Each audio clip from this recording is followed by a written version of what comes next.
নমস্কার, আমি অনুপ কুমার। আপনারা দেখছেন ডায়মন্ড নজরদারি। সেবাশ্রয়ে শিবির নিয়ে, স্বাস্থ্য শিবির নিয়ে এইবার পশ্চিমবঙ্গ সরকারের স্বাস্থ্য দপ্তর কী কী অ্যাকশান নিচ্ছেন তার একটা বিস্তারিত রিপোর্ট আমরা দেখছি।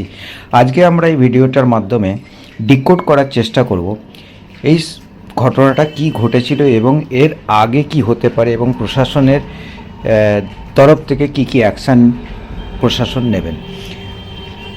এই প্রতিবেদনটিতেই দেখা যাচ্ছে যে স্বাস্থ্য শিবিরের যে চিকিৎসা হয়েছিল এবং যে সমস্ত যন্ত্রপাতিগুলো ব্যবহার করা হয়েছিল, যেটাতে স্বাস্থ্য দপ্তর এবং তাদের কোনো প্রশাসনের আধিকারিকরা যুক্ত ছিলেন এবং এটা ডাইরেক্ট এবং ইনডাইরেক্টভাবে সরকারি চিকিৎসকদের মধ্যে কারা কারা এই শিবিরে ছিলেন সব কিছু একটা তদন্তের আওতায় আসতে পারে বলে স্বাস্থ্য দপ্তর জানাচ্ছেন। শিবিরের চিকিৎসক পাঠাতে যে কেউ রাজি হয়নি, তার জন্য তাকে তার বদলিও হয়েছিল, সে ব্যাপারটাকেও দেখা হবে। এই ব্যাপারে মিস্টার উৎপল বাবু যে ছিলেন ডায়মন্ড হারবার তথাকথিত স্বাস্থ্য দপ্তরের অধিকারী, তার উপরে যে একটা বৃহত্তর চাপ সৃষ্টি করেছিলেন অভিষেক ব্যানার্জি, সেটাও এই ব্যাপারে দেখা হচ্ছে এবং একটা বড় দুর্নীতি হয়েছিল। সুতরাং দিন কয়েকের মধ্যেই আরও বিস্তারিতভাবে জানা যাবে যে এই দুর্নীতি ও বেনিয়মের ভিতরে কে যুক্ত রয়েছে। সম্ভবত অভিষেক ব্যানার্জির উপরে একটা বড় ধরনের আঘাত আবার নেমে আসবে।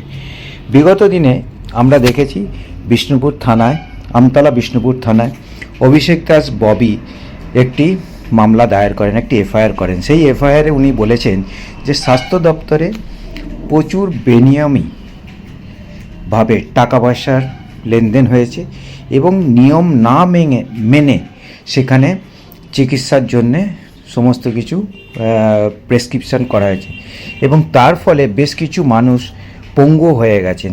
সুতরাং এটা একটা নিয়মের বাইরে ছিল। সেই ব্যাপারে সরকার, আমাদের এখন যে স্বাস্থ্য দপ্তরের মন্ত্রী শারদত্ত মুখোপাধ্যায়, উনি বলেছেন যে স্বাস্থ্য দপ্তরের পাশাপাশি পুলিশ প্রশাসনকেও খতিয়ে দেখার জন্য বলেছেন যে সমস্ত পুলিশ প্রশাসনের আধিকারিকরা এই সমস্ত ব্যাপারে যুক্ত ছিলেন কিংবা তারা কী ধরনের চাপ সৃষ্টি করেছেন, তারা কীভাবে সরকারি নিয়মকে ভেঙে এই সমস্তগুলো কাজ করেছেন, সেগুলোও দেখা হবে।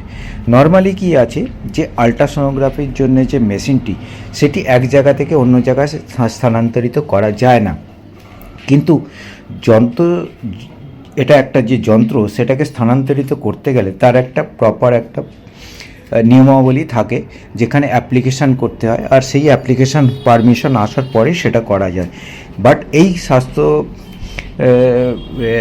সেবাশ্রয় ক্যাম্পটা যখন চালু হয়েছিল সেই নিয়মগুলো কখনোই মেনটেন হয়নি কিংবা সেই কোনো পারমিশনও নেওয়া হয়নি। সেই সমস্ত ব্যাপারে মিস্টার উৎপল বলেছেন যে ইন্টারভিউ দিয়ে অধ্যক্ষ হয়েছিলাম, কিন্তু সেই পদে সরাতে গিয়ে ওই পদ থেকে সরাতে হলে নির্দিষ্ট কারণ দেখে শোকজ করারই একটা নিয়ম থাকে, কিন্তু তা হয়নি, কারণ তাকে শোকজ করা হয়েছিল।